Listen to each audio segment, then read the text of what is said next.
Okay. Is this recording? Yes it is. Uh, uh, what? I don't know what that was about, but okay. I want to pretend it didn't exist, as I should do with all my problems. Alright, I went home and washed the day sweat off in the shower. Oh, I just had a shower as well. Normally I could reset everything by taking a shower and forgetting all the bad things. But that didn't happen today. I got out of the shower to find fresh underwear placed neatly in the laundry basket. Normally I don't stop to think about it, but today I felt happy at my mother's consideration. At the same time, however, it made me realize how Satoko must be suffering. The very moment I was appreciating this gentle kindness, Satoko might be being bruised by her uncle's cruel words. I went up to the second floor and shut myself in my bedroom, and facing my desk, I folded my arms. My topic of thought, of course, was Satoko. We thought that if we could just get a public agency to intervene in the right way, the problem would be solved.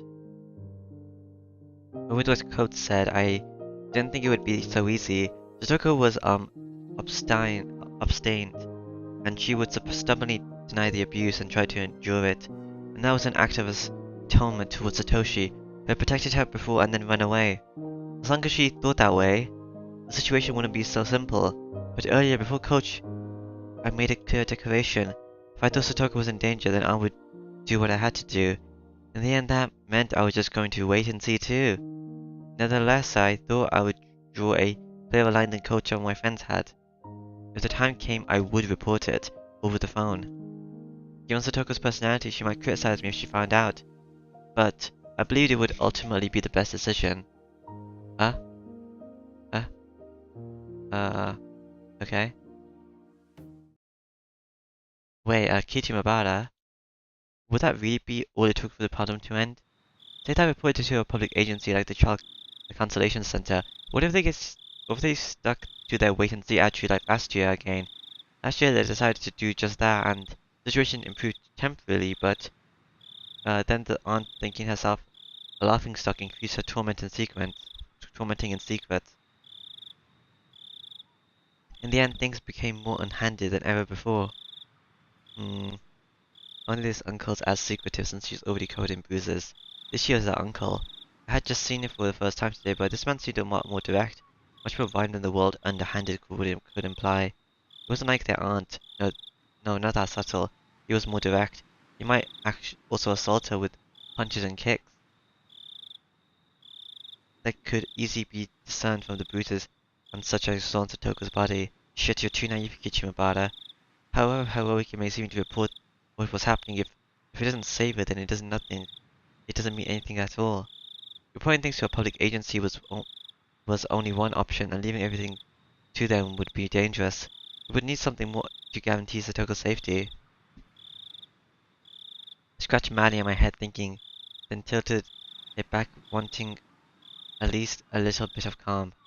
Memories of arguing with my friends today came to mind. Angrily arguing with my friends. I was embarrassed I hadn't realized it until Rena said something. She was right. My house is big. Compared to all the houses with the straw attached roofs in Himizawa, it was really big. We did actually have empty rooms. I thought that we were affluent, but also never that we were poor. I just didn't admit it because people would think I was arrogant, but maybe my family really is wealthy. We had a few rooms we could enter Satoko. The guest rooms are only in use when people related to my dad's job came in and stay every once in a while. Plus, if we cleaned up a few of the rooms my dad uses for storage, they could work for her as well. Da, da, da. As for food expenses, that might have been a more serious problem than a kid like me could imagine. Lunch every day would be manageable. All of our friends would just have to bring a little bit more for lunch than we usually did. With everyone picking out everyone else's food, anyway, it would be manageable. For breakfast and dinner, though, that would have to be up to Mom. I would need to convince her to lend Satoko more than just a room. Of course, don't even think convincing her of that would be easy. And how much did it cost for one person to eat? How many tens of thousands of yen per month? They couldn't complain about it if I showed her that, could they? I only had 10 or 20,000 yen saved up, but it was something. I actually had even more, thanks to new giving gifts. and such, but my parents had taken all of that and put it into a fixed time deposit. If I could get access to that, it should add up to a lot of money. Not enough to sustain someone though. And if I go that far, Mia and Rena would need to share some of the burden. Of course, that didn't seem like it would work. Rena got mad at me, didn't she, about how I shouldn't just shove responsibility onto others. I would have to ask for help, and so I'd basically be saving her myself. I would follow through on it. Oh, but it wouldn't be only food expenses. There were a lot of other things you couldn't do without, like baths and laundry. My mother was awfully methodical and strict about cutting out inefficiencies, and for once that was troublesome. She might even make reference to the money it would cost for the detergent Satoko would use for our own clothes. I couldn't think only about food expenses. I needed more money. Hey, Kichimabara, since when was all this about money? Even if you can afford it, you would need your parents' permission first. They'll be looking after a young girl for a really long time. What would I say to persuade them? Just calm down little bit, Kichimabara, and you'll realize right away that you can't. Even if you ask them seriously, they would tell you to tell the police. Even if you manage to gain the sympathy, why should the Mabara family have to shoulder all of the burden by itself? That's what would happen. That was it. It was very sad and frustrating, but no matter how much I wanted to help, my resolution alone couldn't save anything. Our kids, are they really this powerless? I felt frustrated. I believe my feelings were stronger than anyone else's. I even thought they were stronger than Coach's. And yet, at that point, there was 2 knocks on my door and my mom poked her head inside. Were you awake? I've been calling you for dinner for a while. Oh, yeah, I'm coming. As someone financially dependent on his parents, I shouldn't say this, but I just sat around doing nothing and food suddenly appeared. It felt so natural to me that I had shamelessly thought of it as the responsibility of the parents who gave birth to me. But when I realized that that natural thing was actually a privilege, I came to realize just how hard it was to grant that privilege to others. Even the boring meal in front of me, no better than it ever was, had more meaning than that tonight. There was food for 3 on the table, right now for Dad, for Mom, and for me. I couldn't imagine how hard it would be to add another plate on the table. Think Kichimabara. If it was hard to make food for 4, then just think about how food for 4 people could just think about how 4 people could eat food made for 3. Oh, I changed around the way I thought, and with that I began to consider an unthinkably bold plan. That's right.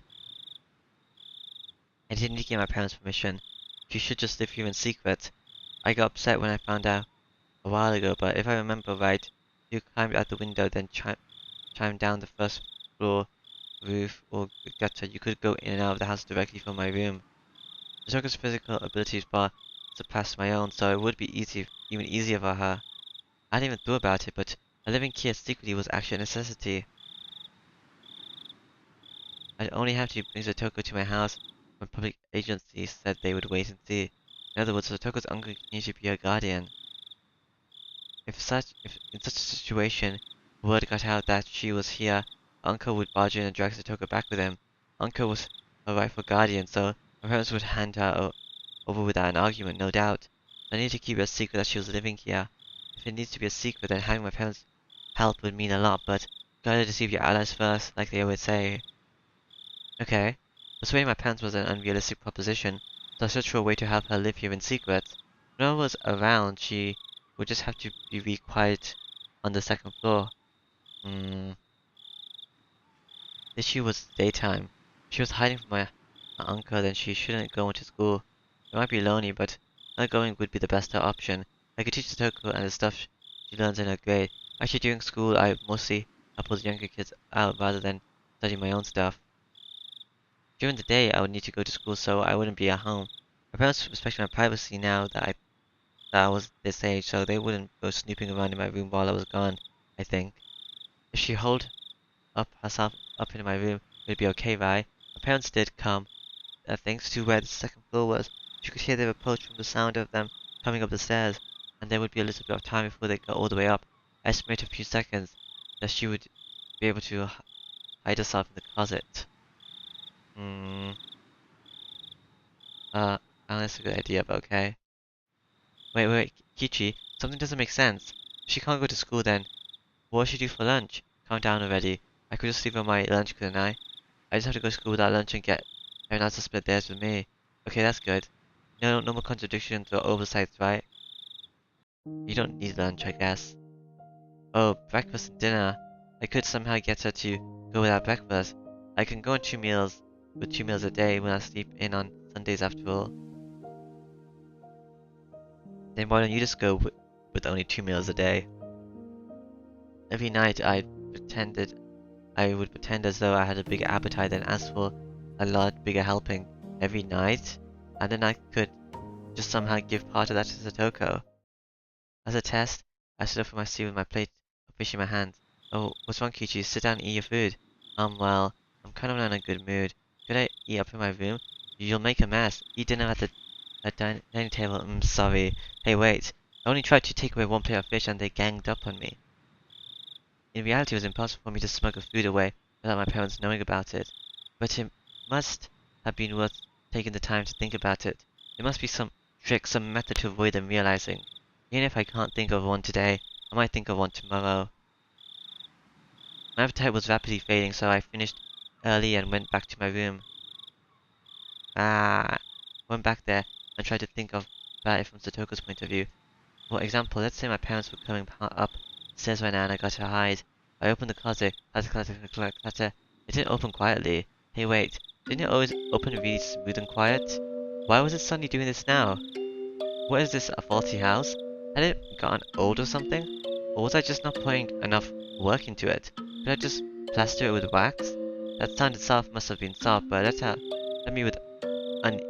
me uneasy as to whether my parents would detect it happening when they climbed up the stairs. So, I know it's like different timelines, but why is the house remaining the same, maybe? And maybe it's like a Lupin situation instead. Yeah, it's happening when they climb the stairs, but this was an easy problem I could do something about. I just had to fix up a little bit so it didn't make noise anymore. But now I closed myself in the closet as though I had successfully hid. I basically was left my futon out on the floor. I couldn't think of any real reason my parents would want to go into my closet. I don't know. What do you have in your closet? Clothes? Do you do your own clothes? I'm guessing you don't. So they'll put your clothes in your closet. Even so, there still might be some reason they would. Might need to construct some sort of camouflage so that she wouldn't be noticed even if they did open it. But the more she worried about that, the less time she would have to actually hide, meaning it would, more likely they would hear a noise. And then I suddenly had to go to the bathroom. The bathroom? They need to use the toilet, so obvious, and yet such a fatal flaw. The only bathroom was on the first floor. It'd be absolutely impossible for her to use it without my family realizing. I might need to set up a portable toilet like a chamber pot, I guess. Satoko would hate it, so she could go in my room. But the stench would be terrible. Anyone sensitive would notice the smell without even coming into the room. The bath was okay, though. She could just take a bath when my parents were out. But I couldn't do anything about a toilet. When the stomach starts to hurt, my parents were lazing around downstairs, she would be in trouble. It was then that I noticed I'd been crawling out my head with both hands. I sat down in the dark closet with my knees against my chest. I buried my face in them and tore my hair. The more I thought about it, the more contradictions popped up. The more I thought about it, the more things failed. And the more I worried, the more I was reminded of how little power I actually had. My back started to hurt from staying in a cramped place for so long. But if I were to shout at Satoko, I would need to force her to feel this pain. To live in such a dark, narrow, suffocating place forever. But it would still be better than being abused by her uncle, or so I would think. Or so I wanted to think. I don't know, this is really dehumanizing. And it's, what else is it? It's really boring as well, just sitting there doing nothing, without being able to speak. It got hard to breathe, so I gave in and crawled out of the closet. I looked at the clock, and to my surprise it was 3:30 in the morning. It just felt like a little time, but it was so unbelievably long. I don't know when you came in here, but I realized that I was slammed with a terrible urge to sleep, as if time had just caught up with me. I didn't have much energy to fight it, and I fell onto my futon. Shit, I can't just go to sleep like this. If I waste any more time, that means I'm taking the wait and see attitude that me and Coach and everyone else did. I need to keep worrying about how to rescue Satoko for a minute or even a second longer than everyone else. Are you just competing with everyone else, or do you actually care? Isn't there a better way? Isn't there a better way? That one phrase I spoke to myself swirled around and around in a spiral and steadily took over my mind. For my last moment of consciousness, I thought there was a lot of blind spots in what I considered tonight, but absolutely wasn't wrong for having those ideas. Tomorrow I would suggest this bold plan to the others. Mia would be able to help somehow, and Rena was really sharp, so she might have a good suggestion. And above all, we needed to rescue Satoko once again, with everyone helping out. I felt pathetic for letting myself fall asleep. I'm sorry, Satoko. Higurashi when they cry, I'm guessing. No, not Higurashi when they cry.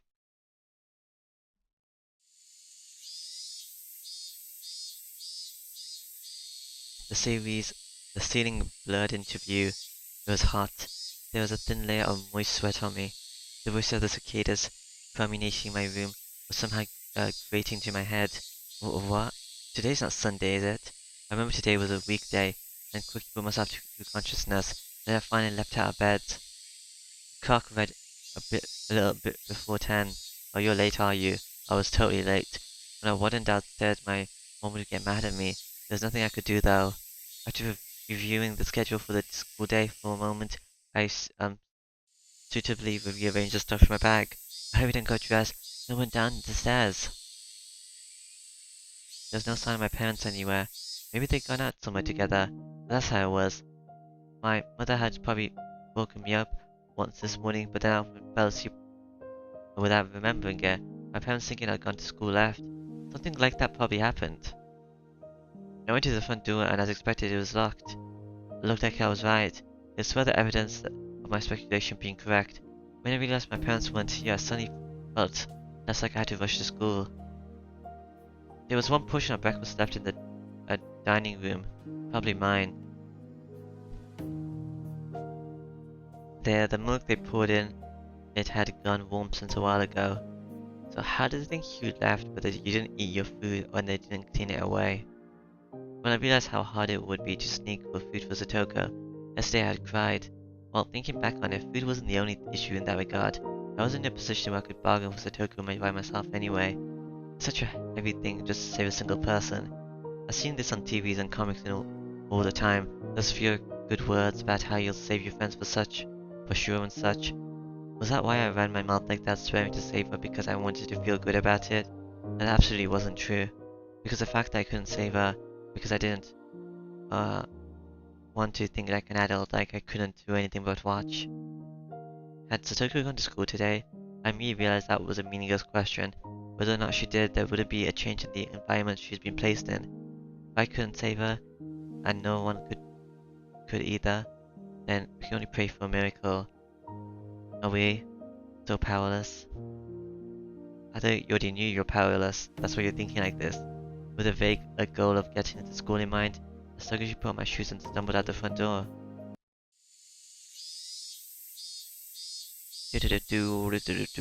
I'd overstepped by 2 or 3 hours, but the sunlight in the air felt completely different from how they usually were in the morning. So does that mean Rena just came here and just left? Well, of course they did. Once 10 o'clock came around, you can barely call it morning anymore. I didn't feel like walking the same old route to school. I need to ultimately end up there, but it was like I didn't want to choose the shortest route, the most proactive one to get to school. Put in a more positive light, maybe I just wanted some time to walk by myself and think. I had to go to school, partially to make sure Satoko was safe, but I hadn't come up with any plans yet. Nothing since last night. Well, you passed out, so I don't know what plans you were supposed to come up with whilst you were passed out. So the path I took from my house was in the complete opposite direction. If I went this way, I would pass Rena's house and the dam site. It would be quite a detour. I calculated how long our detour would end up being, then sat over the end so I started to walk through a stream. Rena had brought me to the dam site a few times. One section of it had turned into an unlawful, oversized garbage dump, and Rena really liked going fishing for junk in there. Without that, she would come off as a completely normal girl too. I can think of a few other qualities she could do without, but whatever. River stream. The view quickly opened up wide and I was hit by a strong wind. There was no shelter here at the long campsite. Maybe it was a good thing I came here, I thought. At the very least, it was more healthy to think about stuff in a place like this instead of my cramped room. I took a deep breath and filled my lungs with the rich, cold air unique to Himizawa. Ring ring. What's ring ring? I turned around reflectively. It was the bicycle bell. Considering what was where I was standing, I don't think they were trying to get me out of the way. They were ringing the bell because they wanted something from me. Oh, it's Tommy Tack. Hello. Excuse me, you're from Himizawa, right? Yes, why? Oh, I don't know Tommy Tack in this timeline. Okay. I've seen this person around a few times. Right, I remembered. His name was, Tommy Tack, a freelance photographer who lived in Tokyo. He would, zealously visit Himizawa every season to take pictures, or so me and the others told me, I think. Could you tell me how to get to the Fuji Shrine from here? I think I left the map at the inn. I don't know where to go. The shrine from here? I knew where everything was in my head, but explaining how to get there was difficult. I was a little irritated at having been bothered for this, but when I realized it meant my detour actually meant something, that feeling faded away. I'll tell you, but it's a little difficult to explain. I could bring you there if you don't mind. Really? I would be in your debt. Thanks a lot. But are you sure? Did you have something to do? Tommy-san finally appeared to have realized how strange it was for students like me to be here at this time of day. I simply told him not to worry about it, then turned my back and started walking towards the Fuji Shrine. Tommy-san hurried to turn his bike around and came after me. Wonder when the Tatarigoroshi is. What day is it? You said it's not Sunday and it's a weekday, so I don't know what day it is. Sorry. Don't worry. Well, guys have times when they need to split off the pack and be lone wolves for a while. What a free-minded freelancer. It was easier for me too that he was under that impression. I'm Tommy Takun, a freelance photographer. I specialize in wild birds and landscapes. I'm still pretty unknown though. It seemed absurd for him to introduce himself when I was just showing him to the shrine, but he gave me his name, so I need to give mine back. Mabata, pleased to meet you, I guess. Mabata-kun, pleased to meet you. He seemed like a pretty silly man, but that felt quite kind of good considering I've been suffocating with worry over Satoko all night. Along the way, Tamita-kun spoke at length to me about how precious the nature of Himizawa was and how it was a treasure trove of rare wild birds despite my not having asked. You can tell me more about the history and stuff? Well, not you. You're probably going to meet Takano, I'm guessing, and she'll probably tell me. I wasn't interested in what he had to say, but he seemed to be enjoying himself, so I let him do it.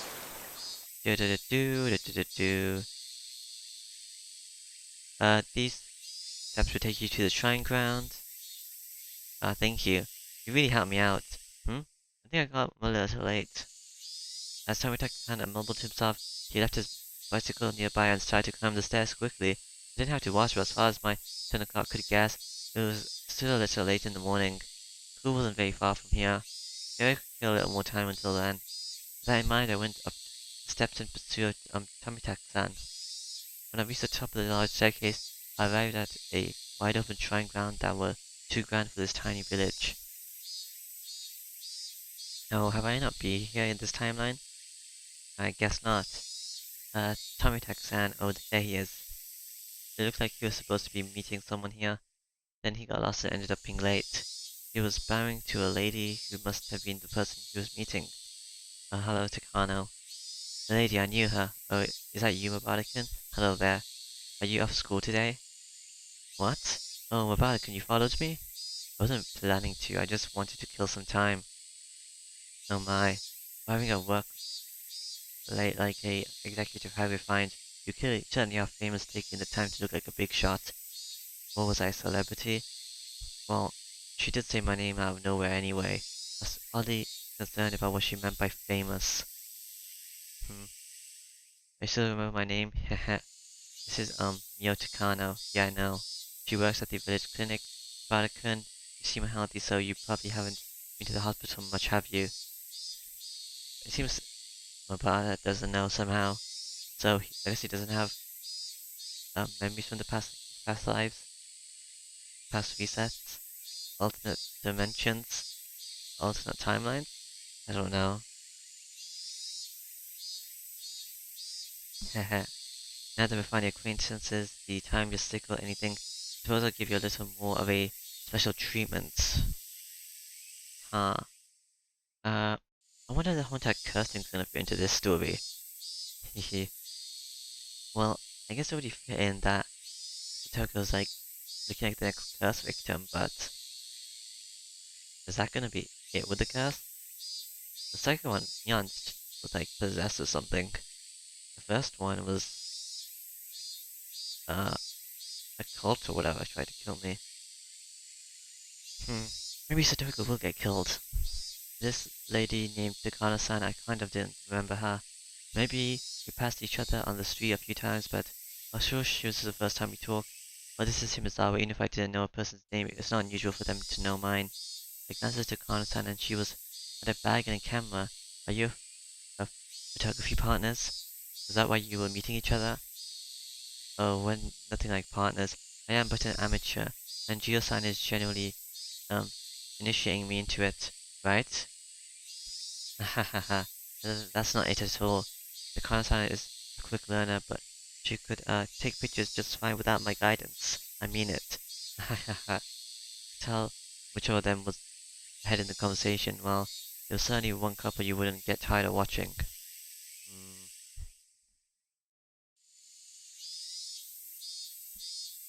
I wonder. The festival is coming up the day after tomorrow. Day after tomorrow, huh? So 2 days from now?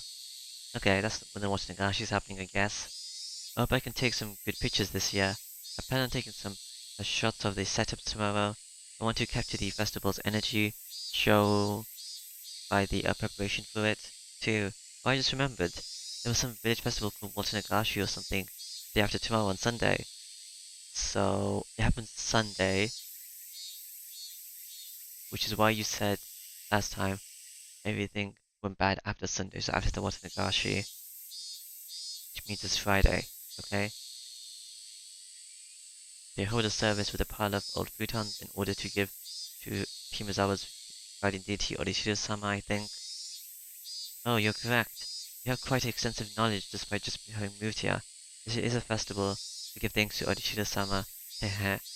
The Kanos and smiles somehow meaningfully, but didn't time was part of the festival to think Orishiro-sama needed to be laughed at. Drifted as ever to Kana-san. But I do wonder what will happen this year. You know what they say, if it happens twice, it'll happen the third time. And it's already happened a fourth time. I think there's less evidence that it wouldn't happen a fifth time, don't you think? Oh, this time I already know about the curse. So, I wonder what's gonna happen. I knew what they meant by their whispered exchanges. On the night of the Watch Nagashi, a freak death always occurs, which people call Orishiro-sama's curse, and a disappearance occurs that people call winning it away. These strange events had happened 4 years running, and Watch Nagashi rapidly approached the day after tomorrow may mark in the 5th. Orishiro-sama put curse on enemies of the village. If it does happen this year, I wonder if he will find himself at gunpoint. Oh, and I always come here to pray and donate money whenever I visit. It won't be me for sure. I'm not sure about that. Oh, is that so? They say that Orishiro-sama has been especially hot on outside recently, you know. Mabarakun may have just moved in here, but he's a proper member of Himizawa. But you, Gio-san, is a stranger who comes here once a year. I wonder, will he let you go this year? Well, he didn't all the other years, supposedly. That's harsh. Ha ha ha ha. Not the last 2 times. Tamitake-san was the only one who could have pained him in, but we were all smiling, me included. Orishiro-sama, the one who used a curse to kill people involved with the dam construction project, one after the next. He killed the dam construction manager, killed Satoko's parents for supporting it, and the next year, he even killed her aunt. If the demoning away is part of that curse, then you could add Satoshi to the list of victims. As I thought about it, I realized that in the serial streak of death incidents, the overwhelming majority had the last name Hojo. Half of the deaths and disappearances had come from the Hojo family. The Hojo family lived in Himizawa, but did that mean Orishiro-sama punished them and cursed them particularly harsh because despite that they had been in favor of the dam? Perhaps. Have you heard the news that Satoko's uncle has returned? Takano-san, who has been doing a few words with Tamitake-san, was caught unaware by my sudden query. Oh, I'm sorry. What was that? Satoko's parents were killed by the curse and her aunt too. I was wondering if maybe if you went in order, her uncle would be next. Her aunt had a miserable death from the curse last year, and her uncle let his fear take over and fled into town, right? But she decided to allow people to try and abandon the village, does he? I hadn't intended to be quite this pessimistic, but those words they just flowed out of my mouth without me thinking about it. Right, Yoshida-sama's curse. I didn't believe in something unrealistic, of course, but the fact was that every year unfortunate accidents and instances happen to enemies of the village. So, you're talking about because it benefits you this time? Like Takano-san said just now, it had happened 4 times. No one could say there wouldn't be a 5th.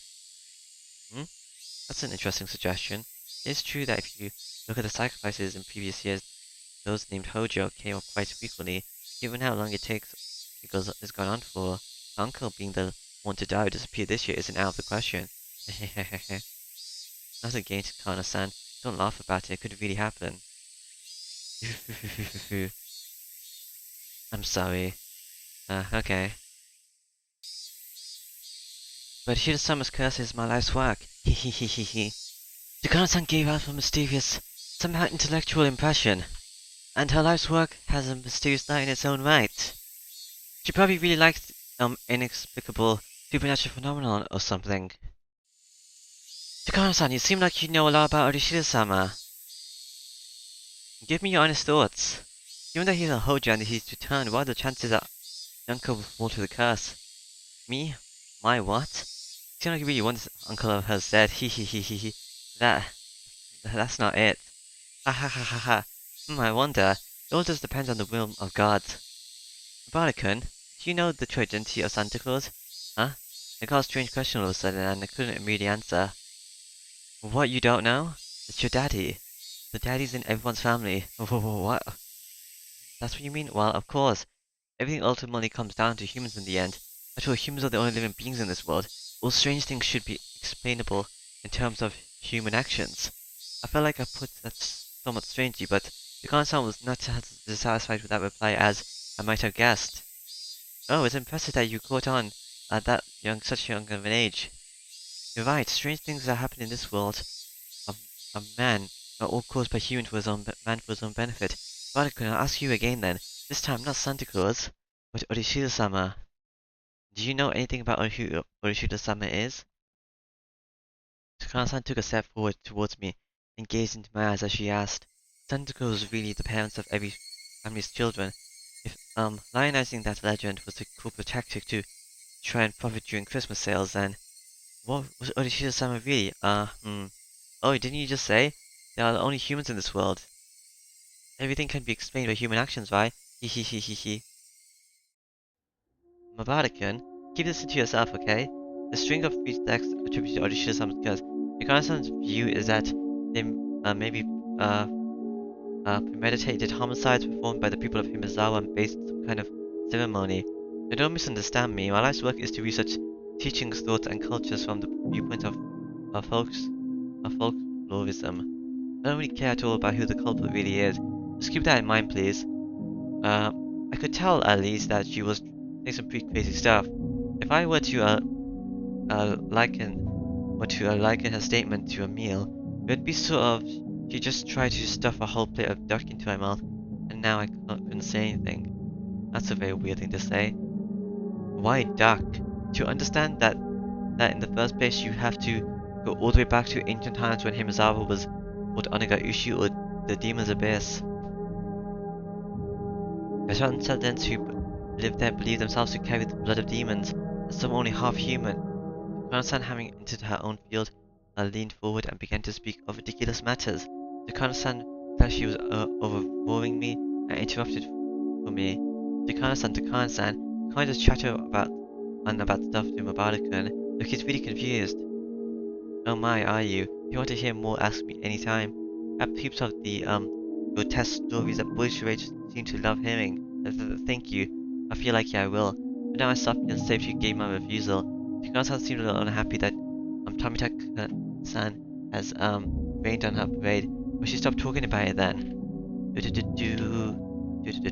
Even so, it was still a very interesting story. Without Ishida-sama's curse, which we thought of as strange freak deaths, were really homicides perpetrated by people of the village. Well, I mean, if you thought about it logically, it would have to be. People wouldn't be dying because of a curse. Someone's obviously killing them and making it look like one. Indeed. That's what humor that is, he. It might be safer not to try and find out. You seem like you know, Takano-san. You might not have proof, but you seem like you believe it. Oh my, why do you think that? I just kind of felt it vaguely.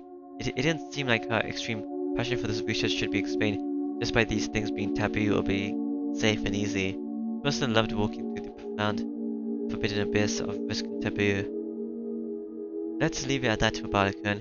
I just helped you escape and now you're trying to talk about Onishida-sama again? I wanted to take a nice walk while it was still cool. Tamitaka-san seemed a little disappointed not to be able to go on a day he planned since I had pulled up a weird topic. But right now, there's something I wanted to ask just for a little bit, and that was about whether Satoko's uncle would be chosen for the curse this year. If he was, then another miracle would happen just like last year. A terrible incident would happen again, but it would release Satoko from her unfortunate circumstances once more. Well, I do have suspicions as to the kind of people who would become involved, of course. It's inevitable conclusion for anyone to research the history of Onigaiushi village. Who do you mean? What would I do if I knew? I asked that question to the other me deep inside, but got no reply. How enthusiastic. What would you do if you knew? Nothing really. If you found out, you might get into danger yourself, you know. Maybe the 50th curse would be you, hehe. Takano, toying with the taboo, gave a devilish satisfied smile, as though nothing in the world would be more amusing.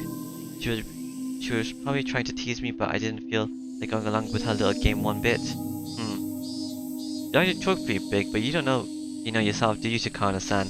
I had felt a tinge of irritation at Takano's roundabout way of speaking, but those emotions escaped my mouth like words flowing through a stainer. Even I was surprised at how direct I had spoken out about what I felt. Of course I wasn't the only one taken aback. Oh my, you're something. You may just be a boy, but you can still provoke people. How unexpectedly you bugged. I don't dislike people like that, you know. The kind of sound his tongue poked at her mouth, and I was convinced that it was a long, thin and split in the middle like a snake's. Alright, I'll tell you then. But you have to promise me 3 things first. 1, not to regret it no matter what I tell you. 2, not to tell anyone else. 3, not to tell anyone I told you. I gulped finally and nodded. The consultant and made an exaggerated expression of distress, gave a dry, vague smile and lit a cigarette. Please tell me, who is putting this curse on people? Who is it? Who's the son who gets cursed? Wait, what? Huh? A little cigarette? Oh, I didn't know you were a smoker, Takano. I didn't really expect that. And after I said that, I finally realized I wanted to know why I wanted to know. Higurashi, when they cry.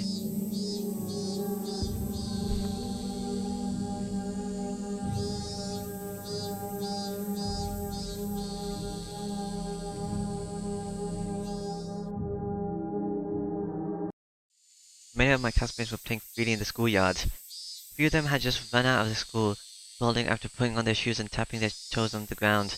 It looked like they had just finished eating lunch. From a time manipulating standpoint, I guess I succeeded. Oh, Mabata-san, are you okay? A few girls noticed me and came running over. It was only natural that they were worried. You'd think if someone wasn't there in the morning, they would be out the rest of the day. Well, I'm just late for school. Don't worry about it. Anyway, what about Satoko? Did she come today? The girls exchanged glances. I saw a thin shadow fall over their faces and knew the answer, but I needed to hear their reply. Satoko was absent today too. When all was said and done, after being out 3 days, she'd only come back for 1, and now she was out again. She knew she would come tomorrow, yeah, but the teacher said she got a phone call from Satoko-chan. She said she had a cold. She-chan said everyone should make sure to rinse their mouths out really well. Wait a minute, Chi-sensei? That's a little too thick-headed, don't you think? You're a teacher, aren't you? What? Why can't you be more sensitive and catch on to the fact that your pupil is sending it out an SOS? But even if she did, there was nothing we could hope for. The most we she could do was a home visitation. She didn't have any right to take Satoko from her uncle into safety. No matter the result, it would just end up with the public agencies with a wait-and-see attitude. It would just piss Satoko's uncle off, and her suffering would only go deeper. Then wasn't saying she had the cold the best option? She's right, be careful not to catch a cold, got it? You can go now, there's still plenty of time left in lunch break. The girls excitedly scattered into the schoolyard. Oh, Kichi-kun, Rina was yelling out a classroom window, waving her hand. A moment later, Mion and Rika-chan poked their heads out too. We were worried about you. We were very worried that even you would be absent today. Thank goodness. You don't seem sick, you look pretty okay. I was a little uncomfortable with her saying that I don't look sick, but I didn't care that much. What happened? Overslept? Well, late is late. Think if I said I was late because I was a train accident, she would let it slide? But you overslept? Mia was being a bit persistent. Was she going to put on her club president cap and she's going for being late? Well, maybe she didn't have it in for her, so I briefly stated that she was right. There's still some more bento, everyone eat up. Without Kichi-kun here, we couldn't have any fun. Satoko's still absent, huh? You and Rina begging cheerfulness couldn't stand to hear that, and her face darkened. She called this morning. Apparently she said her cold came back and she was staying home again. She said it might go on for a while too. She must be so sad. So we were all talking about going to visit. What are you saying, Rika-chan? Not pleased with Rika-chan wearing a wide smile as though it was a happy occasion and threw cold water on her. We know best of all she doesn't have a cold, don't we? Don't even try to feel like that again, even as a joke. I'll get mad next time. You'll get mad? Rika-chan frowned her brow and looked down and mumbled an apology. It's not just you, Kichi-kun. It's hard for everyone. I know I'm not the only one worrying, but none of us can do anything, can we? That's true, but I got the feeling I'd cause another fight if this exchange went on, so I apologize first. I'm sorry, so forget about what I just said. It's hard for everyone, right? It must be. It was at least clear, however, that I was the only one who had worried so much about rescuing her. At the very least, everyone else probably got the normal amount of sleep last night. Maybe probably had good dreams too. They definitely hadn't stayed up all night thinking so desperately. I know it might not be what you want to hear right after you got to school, but you were late today, Kichi-chan. Did that have anything to do with Satoko being absent? Huh? Yeah, what are you talking about? Sometimes you act kind of foolhardy, Kichi-chan. When both you and her were absent this morning, we seriously thought you might have kidnapped her and hidden her away somewhere. Easy for you to say. If I could have, I would have done that last night. None of them had really thought about how difficult that clear as a solution was. I was up thinking all night, thinking until the night was brightening, and then I concluded that I couldn't do anything of the sort. Don't be dumb. I couldn't hide someone. You're right. I'm sorry. I apologize if I upset you. Don't worry about it. Anyway, let's eat some food. I'm starving. I took my bento out of my bag, and everyone moved to make a spot for me to sit. Barada-kun, did you just get here? And just when I was about to stick my chopsticks in, Chi-sensei came along. Yeah. Sorry for being late. I overslept. What the heck? Even the teacher was giving me that strange look. When you're finished eating, could you and the president come to the teacher's lounge? There's something I want to talk to you about. Sorry about Satoko, I thought. As Sensei left it at that, I went back into the hallway. Eating lunch can wait. Let's go, Mion. You're right. He and I exchanged looks, nodded to each other, and got up. It's probably about Satoko-chan. No doubt about it. They were saying she had a cold, but everyone in class knew the truth. I didn't think that wouldn't have reached the teacher's ears by now. I kept playing dumb, so I think she gave up asking me. Being the truth, the teacher would only make the situation worse. Was that why she hadn't said anything? Or was it because she was Satoko's friend, and knew that she was trying to endure the trials of her uncle's abuse in order to get her brother to come home? What should we do? Maybe we should use this chance to get a collective opinion. What do you want to do, Rika-chan? Meep? Satoko's closest and best friend was Rika-chan. However much I pretended to be her nini, it didn't come close to the amount of time they spent together, so I felt her opinion should be held in the highest regards. I know why Satoko is enjoying her uncle's torture. Um, Everyone looked startled and turned to me. Back then, whenever Satoko was abused, she probably cried and hid behind her brother. But Satoko thinks that, in the end, that's why her brother ran away. Who did you hear that from? The coach, I bet.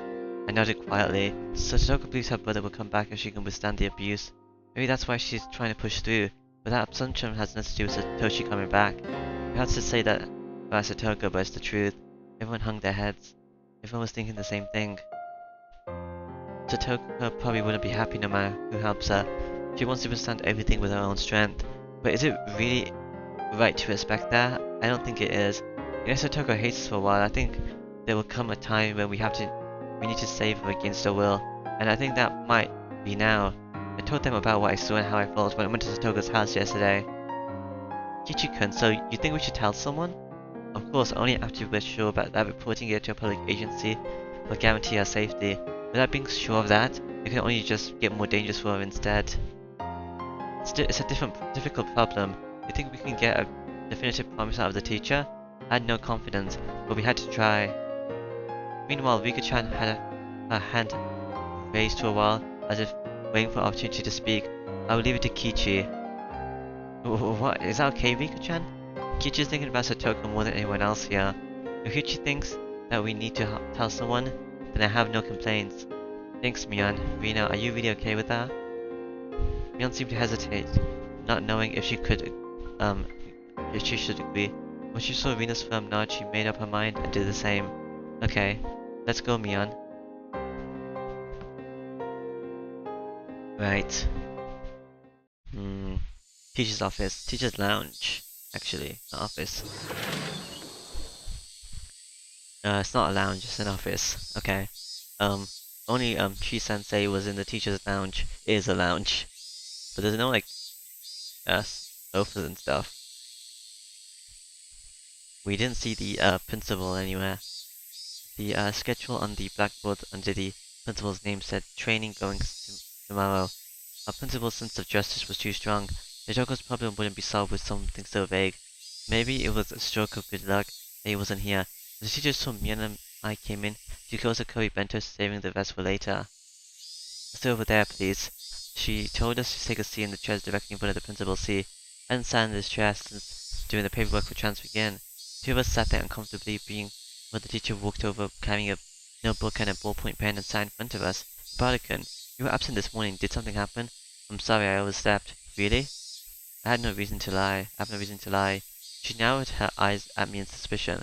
Now I was sure of it. She wanted to talk about Satoko. In any case, I think you two already know, but your friend Hojo-san has been away frequently lately. Neither Mian and I had anything to say in response, so the teacher proceeded, not minding. Would you happen to know anything? There are some people in class spreading bad rumors. Mian looked down and remained silent as though she was being lectured. She sent me a quick glance. Everyone had made up their minds. They would be leaving things to me. Oh, okay. This is kind of different to when I left everything to Rika and Satoko. Mian-kun, or you, Bada-kun, I won't get mad or anything, okay? If you know something, I just want you to tell me. Sensei, could we ask you a question first? She may not anticipate that response. She looked surprised. I don't know what rumors are going around about Satoko in class, but if those rumors happen to be true, what would you do, Sensei? Well, what would I do if it's true that she's absent, she's being abused by her uncle, then I can't leave it alone. Can't leave it what alone exactly? What would you do? This is Alba, shut up. Maybe I said it like I was trying to pick a fight. Mabada-kun, I'm being serious here. So am I. I'm also being completely serious right now. So please tell me, if it were true, what wouldn't you leave alone? And she took a few breaths and began to speak slowly. First, I would have to visit Ojo-san's house to confirm the situation. Uncle might get mad and drive you away, though. Well, okay. Let's say you did meet up with Satoko and her uncle. Then what? Then I would ask whether it was true. Once I got the facts, I would go from there. If you stop talking so vaguely, what exactly would you do? Even despite my tone being so proactive, Sensei bit back her emotion and listened calmly. I thought then that she was a good teacher. Sensei really did have a student's best interests at heart. But she didn't have the power or authority to save Satoko. She'd have said so just to get away with her. The situation could get more complex. Sensei folded her arms, and for a few minutes she closed her eyes as though mentally concentrating. And when they opened again, there was a strictness in her eyes I've never seen before.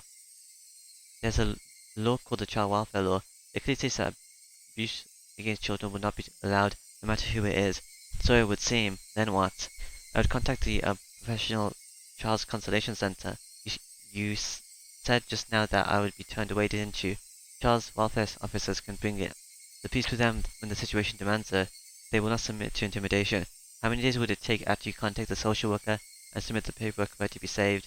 It would be the same day. Their job is to guarantee the immediate safety of children. I know that. That's if they decide there's an urgent need. If they didn't, then they would do the same as you. They would go there, they would just wait and see, right? Then they would just watch. It would make Satoko's uncle mood sour. Satoko would be stuck with him there. Kichan, that's going a little far. I'm not lying, am I? Last year or the year before, exactly.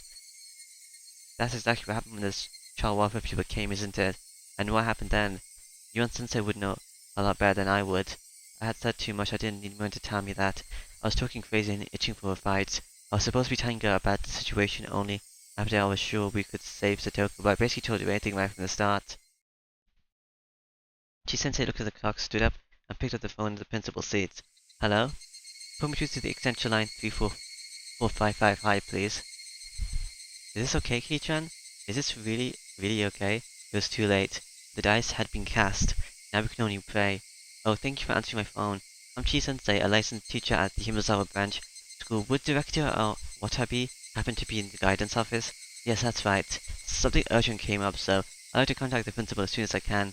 Yes, thank you. Please tell him immediately. Yes, thank you. Teacher put down the phone and tilted her head back and took a breath like I always did. I'll ask the two of you again. Are the rumors going around the class really true? Yes. Yesterday I went to Satoko's house and saw myself just how bad it really is. You can leave the rest to me. I'll definitely do something for Satoko-chan. Something? Please stop saying such ambiguous things. Not something we have to save her. They end up deciding to wait and see. How do you plan on taking responsibility? While I was yelling, the phone rang. Chi-sensei snatched the receiver up first. Hello? Oh, I apologize for interrupting your training. Yes. Actually, it's about the issue with Satoko Hojo's. Yes. Sensei waved us away, telling us we could leave now. Young went to leave, but I held my ground. I had the responsibility to make sure she stopped saying vague, ambiguous things. If it didn't look like she was going to say anything substantial, then I would tell the truth even if I had to steal the phone away from her. Yes. No, I haven't contacted them yet. Yes. I haven't confirmed it, but it seems pretty bad from what the children are saying. It's not just pretty bad. Do something about it. Right now. If you're going to report it, then I don't care who you tell. But I swear if they end up just waiting and watching, I'll never forgive you. I yelled angrily at Sensei and the principal on the other end. I wanted to somehow convey to them just how dangerous the situation was right now. I understand that. I will tell them as much. Mion-kun, please take Nobara-kun back to the classroom. Yes, ma'am. Let's go, Ki-chan. We should leave this to the teachers now. You better promise. Until the very last moment I glared at the sensei. Since Chi-sensei was being pressured by the likes of me. Idiot, this isn't the time to feel pressured. Now's the time when you give a firm nod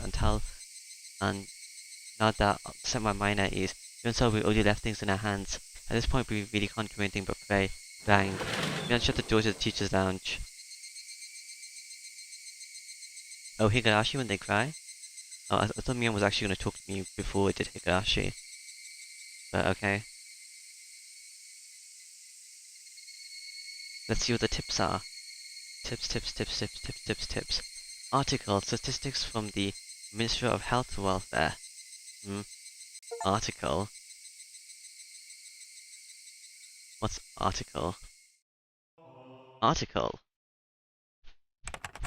Article 2, definition of child abuse. The term child abuse means the following act committed by an custodian, meaning a person or who exercises a parental authority, a guardian of a minor, or other person who is currently engaged in the custody of a child.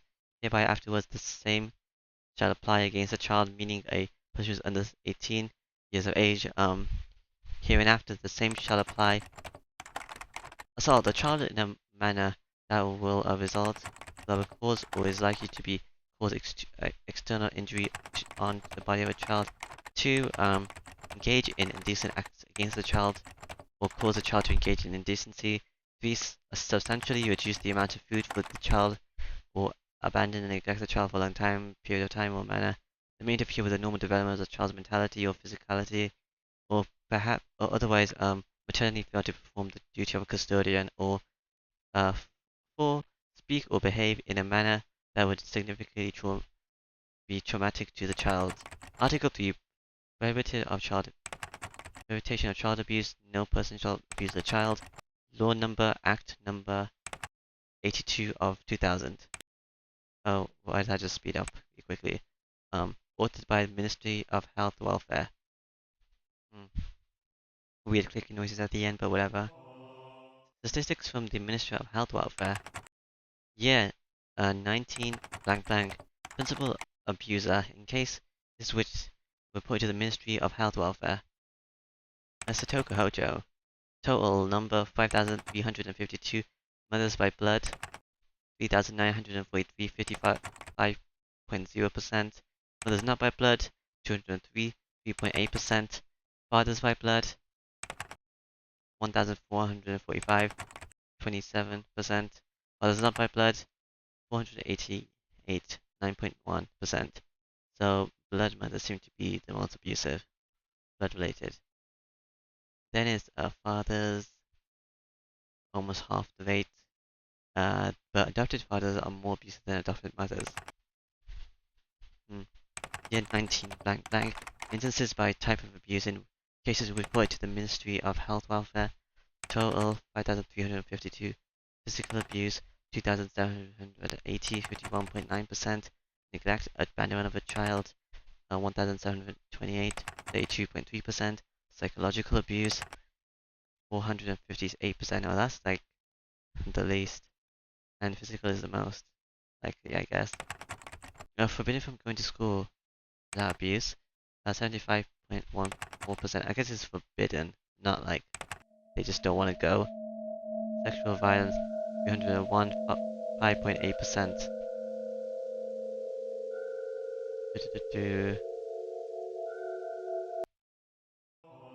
How come they only did that at the end? Not like the whole entire thing. Ah, whatever.